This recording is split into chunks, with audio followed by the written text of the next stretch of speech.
बिस्मिल्लाहिर्रहमानिर्रहीम। अस्सलाम वालेकुम। मैं हूं मोहम्मद। तुसा मेरा यूट्यूब चैनल लेते पर माई विलेज लाइफ। आज दे विलाग असां तो असां मूंगी वाली सब कणक वाली जी मूंगी है वो असां जड़ा ना स्प्रे करेंदे पियूं और त्रीजा पानी तेरे तीजा पानी नो, क्योंकि हवा और गर्मी ज़्यादा होने की वजह तो बार बार पानी मंगदा पे सारे इलाके तां जेठा मूंगियां जड़े ना कटी जान ते भी आ गए।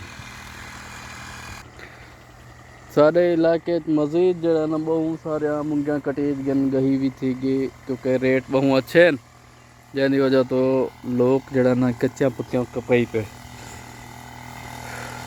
कनोले वाली मूंगी तकरीबन जेठी जड़ी है वो काफ़ी कपी जड़ी है ना काफ़ी हद तक ज़्यादातर कपीज गए। तो जड़ा कणक वाला मूंगियां उन्हें को भी त्रीजे पानी लगे हुए पकड़ की वजह यह है क्योंकि इस साल जड़ा ना अंधारियां और गर्मी ज़्यादा होने की वजह तो बहुत सारे मूंगियां जड़ा ना पक गए,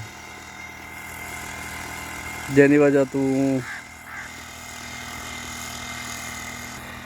वजह तो उन्हें दी कटाई भी थी गई और गहीज गए और उन्होंने मलकान जड़े ना उन्हें बेच दिता, क्योंकि इस साल जड़ा ना किसान को बहुत नुकसान थे।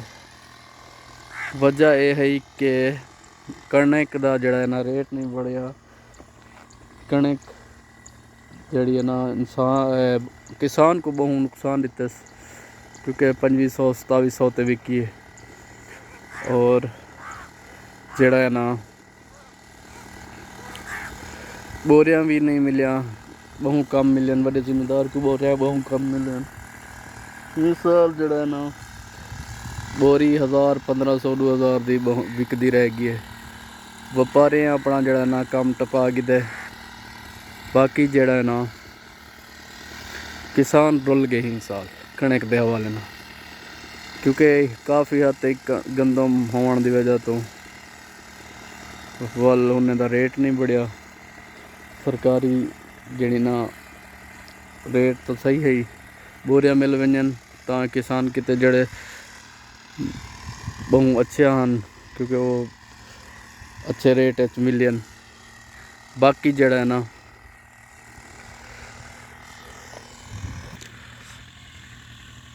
बाकी किसान रुल गए, क्योंकि वो 2500-2700-3500-3000 के दरमियान गंदम को फरोख्त करेंदा रह गए। उन्हें को बोरियां भी नहीं मिलिया।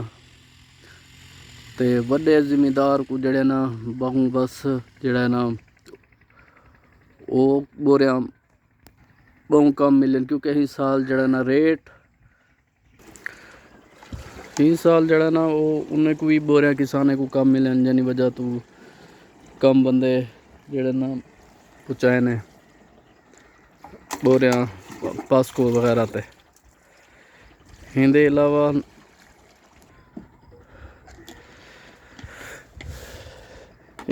मूंगी का रेट चंगा बढ़ गया। चलो किसान जल्दी उन्हें कपाई करते। रेट डीजल के रेट भी ज़्यादा हैं तो खर्चे भी ज़्यादा हैं। चलो अल्लाह एक फसल जड़े ना इन्हें को बेहतर कर दे, वैसी कुछ ना कुछ हालात सेट थी वैसे। लिहाजा सारी वीडियो पसंद आई होगी तो लाइक करो, फॉलो करो, बेल आइकन को लाजमी दबाओ ताकि नवी आने वाली वीडियो बर वक्त तुहाडे कने मिलती रहे। अल्लाह हाफिज़। बसते रहो ते हंसते रहो।